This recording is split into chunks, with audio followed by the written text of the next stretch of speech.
Le mot PiS écrit sur le bras de Musti, le candidat belge de l'Eurovision, un kéfier sur le poignet d'un ancien candidat suédois venu chanter sur la scène du concours.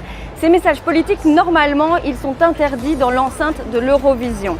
Mais on le voit, la politique se glisse bien souvent au concours. Alors on s'est posé cette question, l'Eurovision est-il vraiment un événement apolitique ?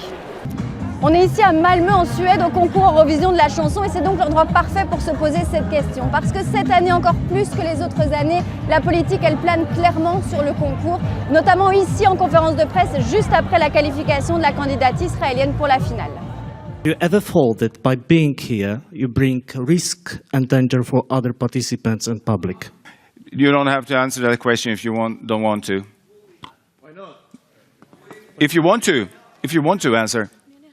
Please. I think we're all here for one reason and one reason only, and the EBU is taking all safety precautions to make this a safe and a united place for everyone. Le message de l'UER, l'Union européenne des radiodiffuseurs qui organise le concours, il est clair, la politique et le show ne doivent pas se mélanger, y compris dans les chansons. None of the songs within the Eurovision Song Contest can have a political message, and there is a full procedure to ensure that this doesn't happen. The members have the option, to send in their songs, and sometimes it's tens of songs or hundreds of songs, because there are pre-selections, to hand in that song, which is then scrutinized by a team within the EBU. If the song has a political message, well, then they have the option, to either change the text or to hand in another song. L'Eurovision peut être porteuse de messages politiques, même si l'organisation officiellement ne le souhaite pas. On voit par exemple cette année les Pays-Bas qui sont représentés par Joost Klein, qui a une chanson qui s'intitule Europapa, qui est à la fois une lettre d'amour à son père qui est mort quand il était enfant, mais aussi une lettre d'amour à l'Europe et notamment à l'Union européenne, à l'espace Schengen, au fait de pouvoir se déplacer d'un pays à l'autre sans avoir besoin de passeport, de visa. Ça arrive à un mois des élections européennes. Et alors que les dernières législatives aux Pays-Bas ont été remportées par le parti d'extrême droite eurosceptique de Geert Wilders. Donc on peut voir aussi une dimension politique, ne serait-ce que dans cette chanson-là.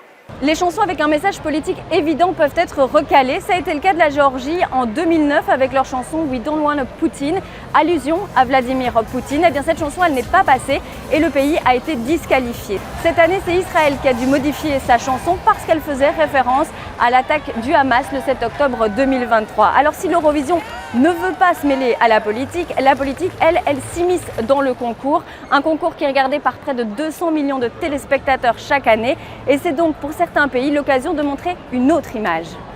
Il y a aussi pour les pays une possibilité d'utiliser le concours comme un outil de soft power, c'est-à-dire un outil qui va permettre de se présenter comme beaucoup plus progressiste qu'on ne l'est, beaucoup plus pacifiste qu'on ne l'est. Si j'en reviens à l'exemple de la Russie, quand elle a annexé la Crimée, c'était en 2014. En 2015, elle a été représentée par l'une de ses stars, Polina Gagarina, qui avait une chanson très pacifiste, A Million Voices, fédératrice, une chanson pour la paix. Et là, c'est pas vraiment anodin dans ce contexte-là d'avoir une chanson avec un thème aussi fleur bleue, alors que sur la scène, on va dire, internationale, la Russie apparaissait comme beaucoup plus belliqueuse. Pour cette édition 2024, la mobilisation politique, elle se joue aussi à l'extérieur de la Malmö Arena, comme ici dans le centre-ville, où des milliers de personnes se sont rassemblées pour demander l'exclusion d'Israël du concours Eurovision et soutenir la Palestine. Freedom of speech is very important for public service media, and I think in this case, where a lot of people are touched by what is happening in the Middle East and have deeply held views about it, people need to be able to express themselves. So demonstration is a freedom that people have, and it's good they speak out, provided it is done in a peaceful way. Mais pas sur scène. No, within the on stage and during the event, during the 3 live broadcasts, there's no room whatsoever for any political messaging from any party that is participating. La preuve, cette candidate irlandaise avait écrit les mots cessez-le-feu et liberté pour la Palestine sur son corps, mais elle a été rappelée à l'ordre avant de monter sur scène. It was very important for me because I am pro-justice and pro-peace. Unfortunately, I had to change those messages today to crown the witch only in order from the EBU.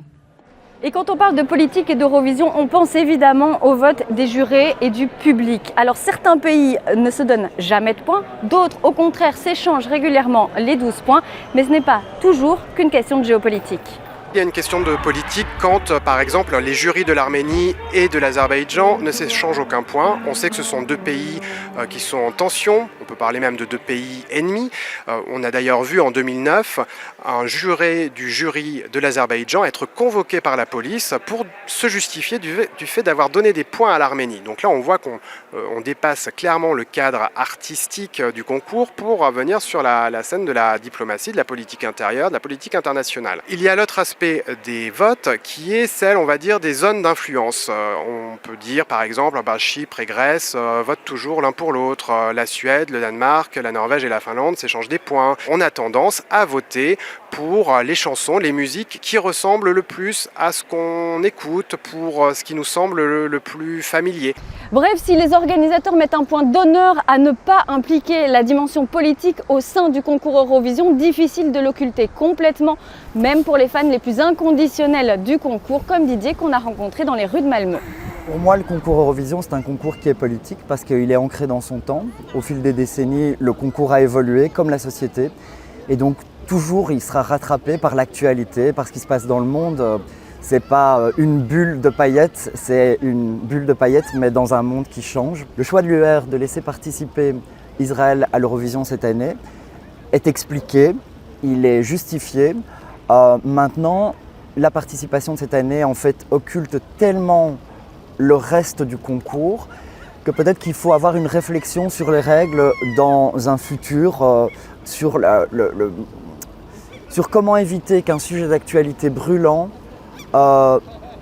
parasite de trop ce qui doit rester avant tout un concours de musique. L'édition 2024 est certainement la plus décriée depuis des années, mais le public, lui, il reste très présent puisqu'ici à Malmö, des milliers de personnes ont fait le déplacement. Devant les télévisions aussi, le public reste fidèle. Il faut dire que c'est l'un des événements les plus fédérateurs et les plus rassembleurs au monde, même si la politique s'y immisce chaque année.